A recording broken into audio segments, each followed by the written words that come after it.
Biggest celebrity tax pair ಯಾರು? ಹೀರೋನೇ ಅತಿ ಹೆಚ್ಚು ಟ್ಯಾಕ್ಸ್ ಪೇ ಮಾಡುವಂತ ಸೆಲೆಬ್ರಿಟಿ ಆಗಿರಬಹುದು ಅನ್ನುವಂಥ ಪ್ರಶ್ನೆ ಇರುತ್ತೆ.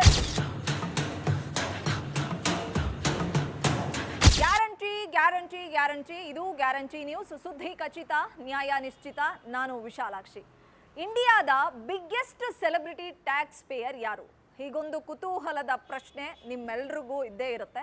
ಸೊ ಯಾರು ಅತಿ ಹೆಚ್ಚು ಟ್ಯಾಕ್ಸ್ ಪೇ ಮಾಡ್ತಾರೆ? ಸೊ ಅಷ್ಟಕ್ಕೂ ಹೈಯೆಸ್ಟ್ ಟ್ಯಾಕ್ಸ್ ಪೇ ಮಾಡುವಂತ ಸೆಲೆಬ್ರಿಟಿ ಯಾರು? ಸೊ ಆಯಾ ಅಭಿಮಾನಿಗಳಿಗೆ ನಮ್ಮ ಹೀರೋನೇ ಅತಿ ಹೆಚ್ಚು ಟ್ಯಾಕ್ಸ್ ಪೇ ಮಾಡುವಂತ ಸೆಲೆಬ್ರಿಟಿ ಆಗಿರಬಹುದು ಅನ್ನುವಂಥ ಪ್ರಶ್ನೆ ಇರುತ್ತೆ. ಜೊತೆಗೆ ತಿಳಿದುಕೊಳ್ಳುವಂತಹ ಕುತೂಹಲ ಇದ್ದೇ ಇರುತ್ತೆ. ಹಾಗಾದ್ರೆ 2023 ಮತ್ತೆ 2024 ಅಂದ್ರೆ ಒಂದು ವರ್ಷ ಫಿನಾನ್ಷಿಯಲ್ ಇಯರ್ ಗಮನಿಸಿದಾಗ ಫಾರ್ಚೂನ್ ಇಂಡಿಯಾ ಪ್ರತಿ ವರ್ಷ ಹೈಯೆಸ್ಟ್ ಟ್ಯಾಕ್ಸ್ ಪೇ ಮಾಡುವಂತ ಒಂದು ಪಟ್ಟಿನ ಬಿಡುಗಡೆ ಮಾಡುತ್ತೆ. ಅದರಂತೆ ಈ ವರ್ಷ ಟಾಪ್ 10 ಅಂತ ತಗೊಂಡಾಗ ಅತಿ ಹೆಚ್ಚು ಟ್ಯಾಕ್ಸ್ ಪೇ ಮಾಡುವಂತಹ ಮೊದಲ ಮತ್ತು ಏಕೈಕ ನಟ ಅಂತಂದ್ರೆ ಬಾಲಿವುಡ್ ಕಿಂಗ್ ಖಾನ್ ಶಾರುಖ್ ಖಾನ್ ಅವರಂತೆ. So king Khan Shahrukh big ಸ್ಕ್ರೀನ್ಗೆ ಮಾತ್ರವಲ್ಲ, ಬಾಕ್ಸ್ ಆಫೀಸ್ಗೆ ಮಾತ್ರವಲ್ಲ, ಹೈಯೆಸ್ಟ್ ಟ್ಯಾಕ್ಸ್ನ ಪೇ ಮಾಡುವಂತಹ ಸ್ಟಾರ್ ನಟರುಗಳ ಪೈಕಿ ತಾವೇ ಕಿಂಗ್ ಅನ್ನೋದನ್ನ ಪ್ರೂವ್ ಮಾಡಿದ್ದಾರೆ. ಹಾಗಾದ್ರೆ ಶಾರುಖ್ ಖಾನ್ ಪೇ ಮಾಡುವಂತ ಟ್ಯಾಕ್ಸ್ ಎಷ್ಟು ಅಂತಂದ್ರೆ 92 ಕೋಟಿ ಈ ವರ್ಷ ಅವರು ಟ್ಯಾಕ್ಸ್ನ ಪೇ ಮಾಡಿದಾರಂತೆ. ಸೊ ನಿಮ್ಮೆಲ್ರಿಗೂ ಗೊತ್ತಿರೋ ಹಾಗೆ ಸತತ ಸಿನಿಮಾಗಳ ಸೋಲಿನ ಸುಳಿಗೆ ಸಿಕ್ಕಿ ಸಿನಿಮಾ ರಂಗದ ಸಹವಾಸವೇ ಬೇಡ ಅಂತ ಹೇಳಿಬಿಟ್ಟು ಒಂದಿಷ್ಟು ವರ್ಷಗಳ ಕಾಲ ಅಂದ್ರೆ ಝೀರೋ ಸಿನಿಮಾ ಆದ್ಮೇಲೆ ಒಂದಿಷ್ಟು ವರ್ಷಗಳು ಗ್ಯಾಪ್ ಕೊಟ್ಟರು. ಅನಂತರ ಫಿನಿಕ್ಸ್ ತರ ಮತ್ತೆ ಎದ್ದು ಬಂದ್ರು. ಪಠಾಣ್ ಸಿನಿಮಾದ ಮೂಲಕ 1000 ಕೋಟಿ ಕಲೆಕ್ಷನ್ ಆಯಿತು ಆ ಸಿನಿಮಾ ಬಾಕ್ಸ್ ಆಫೀಸ್ನಲ್ಲಿ. ಅನಂತರ ಜವಾನ್ ಸಿನಿಮಾ ಕೂಡ 1200 ಕೋಟಿ ಕಲೆಕ್ಷನ್ ಆಯಿತು. ಅನಂತರ ಬಂದಂಥ ಡಂಕಿ ನಿರೀಕ್ಷೆಯ ಹಂತವನ್ನ ತಲುಪಲಿಲ್ಲ ಆದರೂ ಕೂಡ ಒಂದಿಷ್ಟು ಅಂದರೆ ಒಂದು 400ರಿಂದ 600 ಕೋಟಿ ಕಲೆಕ್ಷನ್ ಆಯಿತು. ಓವರ್ ಆಲ್ 2023ರಲ್ಲಿ ಶಾರುಖ್ ಖಾನ್ ಸಿನಿಮಾಗಳು ಗಳಿಸಿದ್ದು ಸುಮಾರು 2500 ಕೋಟಿ ಕಲೆಕ್ಷನ್. ಹೀಗೆ ಅಂದರೆ ನಾನು ಆಗಲೇ ಹೇಳಿದಾಗೆ ಸೋಲಿನ ಸುಳಿಗೆ ಸಿಲುಕದಂಥ ಶಾರುಖ್ ಖಾನ್ ಅವರು ಫಿನಿಕ್ಸ್ ತರ ಎದ್ದು ಬಂದು ಮಗದೊಮ್ಮೆ ಬಿಗ್ ಸ್ಕ್ರೀನ್ಗೆ ಮತ್ತು ಬಾಕ್ಸ್ ಆಫೀಸ್ಗೆ ತಾವು ಕಿಂಗು, ಜೊತೆಗೆ ಬಾಕ್ಸ್ ಆಫೀಸ್ ಸುಲ್ತಾನ್ ಅಂತ ಪ್ರೂವ್ ಮಾಡಿದ್ರು. ಅದಕ್ಕೆ ಹಲವು ನಿರ್ದೇಶಕರು ಸಾಕ್ಷಿಯಾದ್ರು. ನಮ್ಮ ಸೌತ್ ಸಿನಿಮಾ ಇಂಡಸ್ಟ್ರಿಯ ನಿರ್ದೇಶಕ ಅಟ್ಲಿ ಅವರು ಕೂಡ ಕಾರಣ. ಈಗ್ಯಾಕೆ ಈ ಮಾತು ಅಂದ್ರೆ 2500 ಕೋಟಿ ಸಿನಿಮಾಗಳು ಕಲೆಕ್ಷನ್ ಮಾಡ್ತವೆ ಅಂದ್ರೆ ನಿಯರ್ಲಿ ಅವರು 500 ಕೋಟಿಗೂ ಹೆಚ್ಚು ರೆಮ್ಯುನರೇಷನ್ ಪಡೆದಿರ್ತಾರೆ 2-3 ಸಿನಿಮಾಗಳಿಂದ. ಸೊ ಹೀಗೆ 500 ಕೋಟಿ ರೆಮ್ಯುನರೇಷನ್ ಪಡಿತಾರೆ. ಬರೀ ಸಿನಿಮಾಗಳಿಂದ ಮಾತ್ರವಲ್ಲ, ಸಾಕಷ್ಟು ಬಿಸ್ನೆಸ್ಗಳಿರುತ್ತೆ. ಜೊತೆಗೆ ಹಲವು ಪ್ರಖ್ಯಾತ ಬ್ರ್ಯಾಂಡ್ಗಳಿಗೆ ಅವರು ಅಂಬಾಸಿಡರ್ ಕೂಡ ಆಗಿರ್ತಾರೆ. ಹೀಗಾಗಿ ಕೋಟಿ ಕೋಟಿ ಸಂಭಾವನೆ ಪಡೆಯುವಲ್ಲಿ ಅವರು ಅಗ್ರಸ್ಥಾನದಲ್ಲಿ ಇರ್ತಾರೆ. ಹೀಗಾಗಿ ಈ ವರ್ಷ 2023ರ ಸೆಪ್ಟೆಂಬರ್ನಿಂದ 2024ರ ಸೆಪ್ಟೆಂಬರ್ ತರಕ್ಕೆ ಫಿನಾನ್ಷಿಯಲ್ ಇಯರ್ ಅಂತ ನಾವು ಏನು ಕರಿತೀವಿ, ಈ ಇಯರ್ನಲ್ಲಿ ಅವರು 92 ಕೋಟಿ ಟ್ಯಾಕ್ಸ್ನ ಪೇ ಮಾಡಿದ್ದಾರಂತೆ. ಹಾಗಾದ್ರೆ ಎರಡನೇ ಸ್ಥಾನದಲ್ಲಿ ಯಾರಿದ್ದಾರೆ? ಶಾರುಖ್ ನಂತರ ಯಾರು ಅತಿ ಹೆಚ್ಚು ಟ್ಯಾಕ್ಸ್ನ ಪೇ ಮಾಡ್ತಾರೆ ಅಂತ ನೋಡೋದಾದ್ರೆ ನಮ್ಮ ತಮಿಳು ಸೂಪರ್ ಸ್ಟಾರ್ ವಿಜಯ ದಳಪತಿ ಅವರು ಅತಿ ಹೆಚ್ಚು ಟ್ಯಾಕ್ಸ್ ಪೇ ಮಾಡುವ ನಟರುಗಳ ಪೈಕಿ ಅವರು ಕೂಡ ಒಬ್ರು. ಹಾಗಾದ್ರೆ ಅವರು ಎಷ್ಟು ಪೇ ಮಾಡ್ತಾರೆ ಅಂತ ನೋಡೋದಾದ್ರೆ 80 ಕೋಟಿ ಟ್ಯಾಕ್ಸ್ನ ಪೇ ಮಾಡ್ತಾರಂತೆ ವಿಜಯ ದಳಪತಿ ಅವರು. 80 ಕೋಟಿ 2023ರಿಂದ 24 ಅದೇ ಒಂದು ವರ್ಷದ ಟ್ಯಾಕ್ಸ್ ಪೇ ಅಂತ ಗಮನಿಸಿದಾಗ 80 ಕೋಟಿ ಪೇ ಮಾಡಿದಾರಂತೆ. ಸೊ ಅವರ ಸಿನಿಮಾಗಳು ಕೂಡ ಬಾಕ್ಸ್ ಆಫೀಸ್ನಲ್ಲಿ ಕೋಟಿ ಕೋಟಿ ಕಮಾಯಿ ಮಾಡ್ತವೆ. ಲಿಯೋ ಸಿನಿಮಾ ಅಂದುಕೊಂಡ ಮಟ್ಟಿಗೆ ಯಶಸ್ಸು ಕಾಣಲಿಲ್ಲ ಅಂದ್ರೂ ಕೂಡ ಅದು ಕೂಡ 300-400 ಕೋಟಿ ಬಾಕ್ಸ್ ಆಫೀಸ್ನಲ್ಲಿ ಕಲೆಕ್ಷನ್ ಕಂಡಿತ್ತು. ಅನಂತರ ಬಂದಂತ ಇದೇ ವರ್ಷ ರಿಲೀಸ್ ಆದಂತ ಗೋಡ್ ಸಿನಿಮಾ ಕೂಡ 600 ಕೋಟಿ ಬಾಚಿಕೊಳ್ಳುವಲ್ಲಿ ಯಶಸ್ವಿ ಆಗಿದೆ. ಸೊ ಈ ಗೋಡ್ ಸಿನಿಮಾಗೆ ಬರೋಬ್ಬರಿ 200 ಕೋಟಿ ರೆಮ್ಯುನರೇಷನ್ ಪಡೆದಿದ್ದಾರೆ ವಿಜಯ್ ದಳಪತಿ ಅವರು ಎನ್ನಲಾಗ್ತಾ ಇದೆ. ಸೊ ಹೀಗೆ ಅತಿ ಹೆಚ್ಚು ಸಂಭಾವನೆ ಪಡೆಯೋದ್ರ ಜೊತೆಗೆ ಬೇರೆ ಬೇರೆ ಸಿನಿಮಾಗಳು, ಬಿಸ್ನೆಸ್ಗಳು, ಕೆಲವೊಂದು ವಸ್ತುಗಳಿಗೆ, ಜೊತೆಗೆ ಪ್ರಖ್ಯಾತ ಒಂದು ಬ್ರ್ಯಾಂಡ್ಗಳಿಗೆ ಅವರು ಅಂಬಾಸಿಡರ್ಗಳಾಗಿ ಗುರುತಿಸ್ಕೊಂಡಿರ್ತಾರೆ. ಹೀಗಾಗಿ ಕೋಟಿ ಕೋಟಿ ಸಂಭಾವನೆಯನ್ನು ಪಡಿತಾರೆ. ಹೀಗಾಗಿ ವಿಜಯ್ ದಳಪತಿ ಅವರು ಕೂಡ 80 ಕೋಟಿ ಟ್ಯಾಕ್ಸ್ನ ಪೇ ಮಾಡಿದಾರಂತೆ. ಶಾರುಖ್ ಖಾನ್ ಅವರು ಆಗ್ಲೇ ಹೇಳಿದಾಗೆ 92 ಕೋಟಿ, ವಿಜಯ್ ದಳಪತಿ ಅವರು 80 ಕೋಟಿ. ವಿಜಯ್ ದಳಪತಿ ಅವರು ಈಗ ಅಪ್ಕಮಿಂಗ್ ಸಿನಿಮಾ ಏನಿದೆ 69ನೇ ಸಿನಿಮಾ, ಆ ಸಿನಿಮಾಗೆ ಬರೋಬ್ಬರಿ 250 ಕೋಟಿ ರೆಮ್ಯುನರೇಷನ್ ಪಡೆದಿದ್ದಾರೆ ಅನ್ನುವಂಥ ಸುದ್ದಿ ಇದೆ. ಆ 250 ಕೋಟಿ ರೆಮ್ಯುನರೇಷನ್ ಕೊಟ್ಟಿರ್ತಕ್ಕಂಥದ್ದು ಬೇರೆ ಯಾರು ಅಲ್ಲ, ನಮ್ಮ ಸೌತ್ ಸಿನಿಮಾ ಇಂಡಸ್ಟ್ರಿಯ ಪ್ರಖ್ಯಾತ ನಿರ್ಮಾಣ ಸಂಸ್ಥೆ ಹೊಂಬಾಳೆ ನಂತರ ಗುರುತಿಸಿಕೊಂಡಿರ್ತಕ್ಕಂಥ ಮಗದೊಂದು ಸಂಸ್ಥೆ KVN ಸಂಸ್ಥೆ. KVN ಸಂಸ್ಥೆ ನಮ್ಮ ವಿಜಯ್ ದಳಪತಿ ಅವರಿಗೆ 69ನೇ ಸಿನಿಮಾ ನಿರ್ಮಾಣ ಮಾಡ್ತಾ ಇದ್ದಾರೆ.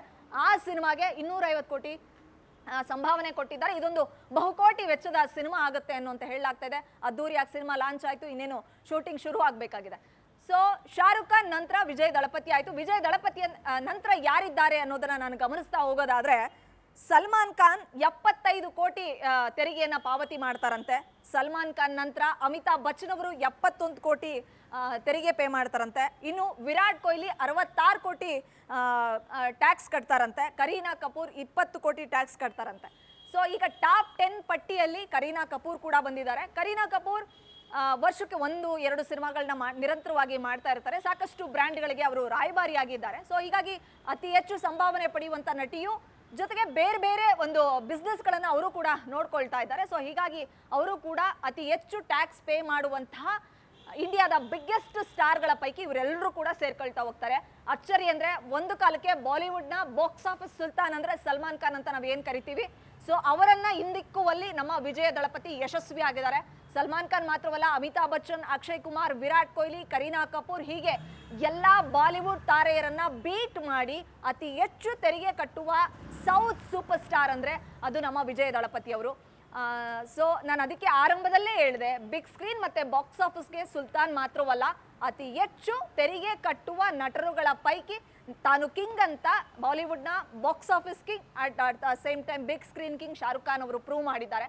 ಸೊ ಶಾರುಖ್ ಈ ವರ್ಷ ಯಾವ ಸಿನಿಮಾ ಇಲ್ಲ, ಸೊ ಪಠಾಣ್ 2 ಸಿನಿಮಾ ಮಾಡ್ತಾರೆ ಅನ್ನುವಂಥ ನಿರೀಕ್ಷೆ ಇದೆ. ಅಫ್ಕೋರ್ಸ್ ಅದನ್ನು ಮಾಡೇ ಮಾಡ್ತಾರೆ, ಯಾಕಂದರೆ Pathaan big blockbuster hit ಆದಂಥ ಸಿನಿಮಾ, ಜೊತೆಗೆ 1000 ಕೋಟಿ ಕಮಾಯಿ ಮಾಡಿದಂಥ ಸಿನಿಮಾ. ಹೀಗಾಗಿ ಆ ಕಾಂಬೋ ಮತ್ತೆ ಬರಬೇಕು, ಪಠಾಣ್ 2 ಬರಬೇಕು ಅನ್ನುವಂಥ ನಿರೀಕ್ಷೆಗಳಿದೆ. ಜೊತೆಗೆ ಜವಾನ್ 2 ಮಾಡಬೇಕು ಅನ್ನುವಂಥ ನಿರೀಕ್ಷೆಗಳಿದೆ.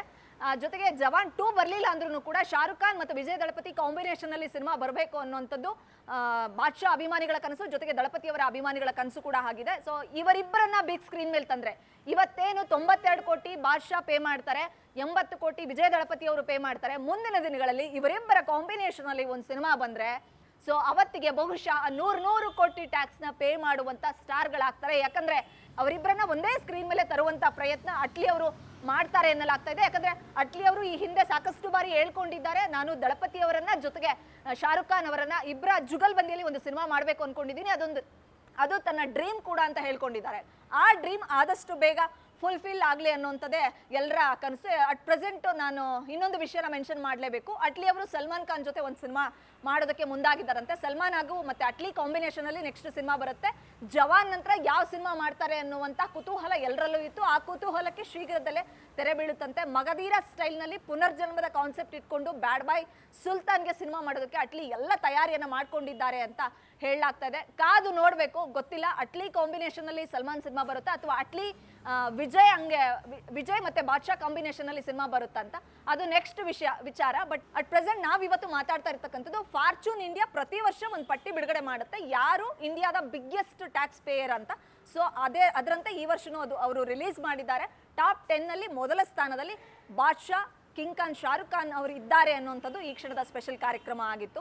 ಈ ಒಂದು ಹೈಯೆಸ್ಟ್ ಟ್ಯಾಕ್ಸ್ ಪೇ ಮಾಡುವ ನಟರುಗಳ ಪೈಕಿ ನಮ್ಮ ಸೌತ್ ಸಿನಿಮಾ ಇಂಡಸ್ಟ್ರಿಯಿಂದ ವಿಜಯ್ ದಳಪತಿ ಅವರು ಇದ್ದ ಹಾಗೆ ಮುಂದಿನ ದಿನಗಳಲ್ಲಿ ರಾಕಿಂಗ್ ಸ್ಟಾರ್ ಯಶ್ ಅವರು, ಅಭಿನಯ ಚಕ್ರವರ್ತಿ ಕಿಚ್ಚ ಸುದೀಪ್ ಅವರು, ಹ್ಯಾಟ್ರಿಕ್ ಹೀರೋ ಶಿವರಾಜ್ ಕುಮಾರ್ ಅವರು, ಜೊತೆಗೆ ನಮ್ಮ ಆಕ್ಷನ್ ಪ್ರಿನ್ಸ್ ಧ್ರುವ ಸರ್ಜಾ ಅವರು ಸೇರ್ಕೊಳ್ಳಿ, ಅವರ ಅಭಿಮಾನಿಗಳು ಕೂಡ ಕಾಲರ್ ಪಟ್ಟಿನ ಟೈಟ್ ಮಾಡಿಕೊಳ್ಳುವಂತಹ ಕ್ಷಣಗಳು, ಸಮಯಗಳು ಆದಷ್ಟು ಬೇಗ ಬರಲಿ. ಅಷ್ಟೊಂದು ದೊಡ್ಡ ಮಟ್ಟದಲ್ಲಿ ನಮ್ಮ ಸೌತ್ ಸೂಪರ್ ಸ್ಟಾರ್ಗಳ ಸಿನಿಮಾಗಳು ಕಮಾಯಿ ಮಾಡಲಿ ಅನ್ನೋದೇ ನಮ್ಮೆಲ್ಲರ ಆಶಯ ಕೂಡ. ಇದು ಈ ಕ್ಷಣದ ಸ್ಪೆಷಲ್. ಬೆಂಗಳೂರಿನಿಂದ ಕ್ಯಾಮ್ರಾ ಪರ್ಸನ್ ಪಂಪಾಪತಿ ಜೊತೆ Vishalakshi, entertainment bureau, guarantee news. Guarantee news, ಸುದ್ದಿ ಖಚಿತ, ನ್ಯಾಯ ನಿಶ್ಚಿತ.